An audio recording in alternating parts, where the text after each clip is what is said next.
J'ai vécu longtemps sans savoir qui j'étais. Je voulais pas me faire remarquer. Je voulais pas qu'on me voie de trop. Principalement dans le travail. Et j'attirais l'attention de la mauvaise manière. Avant, je portais un masque. Comme celui-là. Le masque que nous portons tous. Celui qu'on porte tous les jours pour essayer de convenir au regard de l'autre. Essayer de plaire aux gens. Essayer de plaire aux autres. Sans pour autant se plaire à soi-même. Parce qu'on a peur du jugement et on a peur du regard de l'autre. Et surtout, faut qu'on se fasse accepter par l'autre. Alors on porte ce masque qui nous va si bien. Stop! Alors j'ai dit stop. J'ai retiré mon masque. Ce qui plaît aux autres, c'est qui tu es, c'est ta personnalité.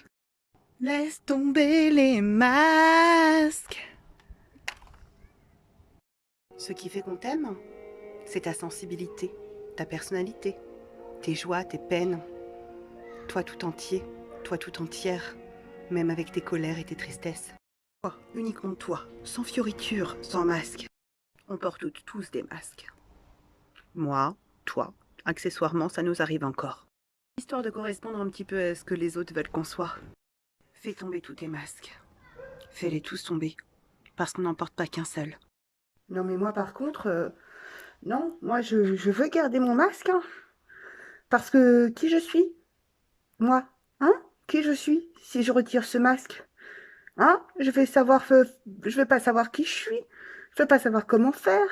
Et puis plus personne va m'aimer. Parce que ce qui nous intéresse, réellement, c'est ce que tu as à l'intérieur. C'est toi. Ta joie, tes couleurs, ta personnalité. Toi sans masque. Et toi entièrement dans toute ton entièreté. Pas le personnage que tu t'es fabriqué pendant toutes ces années. Hein. Oh non, non, non. Pas le personnage ou pas les personnages que tu t'es fabriqués pendant toutes ces années. Ça nous intéresse pas, ça. C'est le moment de se réveiller et de renaître à soi-même. C'est tellement bon de renaître à soi-même.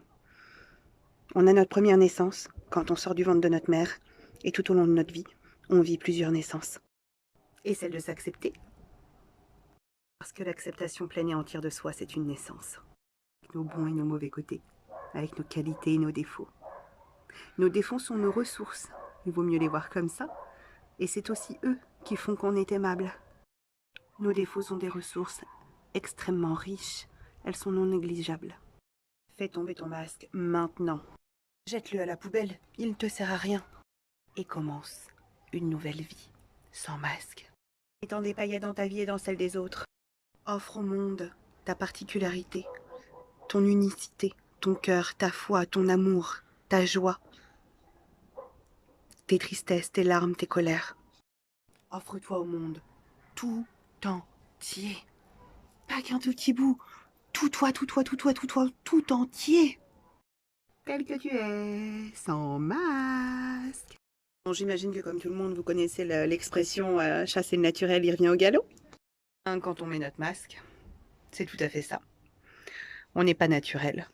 On n'est pas qui nous sommes, vraiment.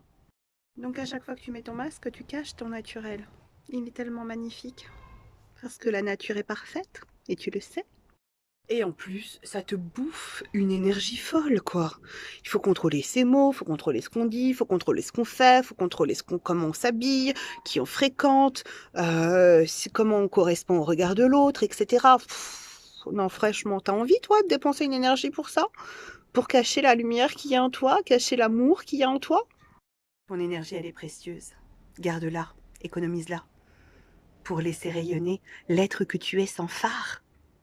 Le meilleur moyen pour repérer quand on porte un masque, c'est de regarder si on répète un schéma répétitif. Je crois que j'ai fait un pléonasme là. C'est pas grave, je le laisse. Le masque, il est là pour te protéger. Repère les moments où tu mets ta protection et retire-le petit à petit. Fissure ta carapace, fissure l'armure que tu portes depuis si longtemps. Le bout de la vie changera, tu verras. Moi, souvent, j'ai dû étouffer mon grain de folie, lui mettre un mouchoir dessus, parce que ça dérangeait. J'ai dû apprendre à parler moins fort, parce que je parle fort, et ça gêne. J'ai dû apprendre à essayer de rentrer dans le cadre de la norme sociétale, je n'y suis pas parvenue en fait. Je dépensais toute mon énergie pour ça. Ça ne fait que quelques semaines où j'accepte réellement la personne que je suis. J'ai vécu une nouvelle naissance il y a très peu de temps. Et c'est jouissif. C'est délicieux. J'ai pu à me cacher, j'ai pu à faire des efforts, j'ai pu à dépenser mon énergie pour ça. Mon énergie se canalise pour laisser l'être que je suis avec mes couleurs illuminer mon monde, celui de mes enfants, de ma famille, de mes amis et mon monde professionnel, mon entourage. Depuis que je laisse rayonner, les résultats sont splendides. T'en as envie, toi? Tu veux continuer à porter ton masque? La recette, il n'y en a pas vraiment, chaque personne va trouver sa propre recette. Mais déjà, ne plus avoir envie de se cacher derrière ce masque. Envoyer bouler peut-être le cadre sociétal dans lequel on a grandi pour enfin s'affirmer tel que l'on est avec nos pensées, nos opinions, notre philosophie. Je crois qu'il n'y a rien de mieux, rien de plus simple que ça à faire. Simple en théorie, mais la pratique c'est autre chose. Parce que parfois la peur vient prendre le dessus. Et c'est justement là où on a peur, quand on a peur, qu'il faut s'aventurer. Je te fais confiance, je sais que tu as toutes les ressources en toi pour le faire. Révèle-toi et renais. Mets-moi un commentaire pour me dire comment tu comptes rayonner et ce que tu mets en pratique pour retirer tes masques et laisser ton naturel illuminer ton entourage et ton monde. À plus!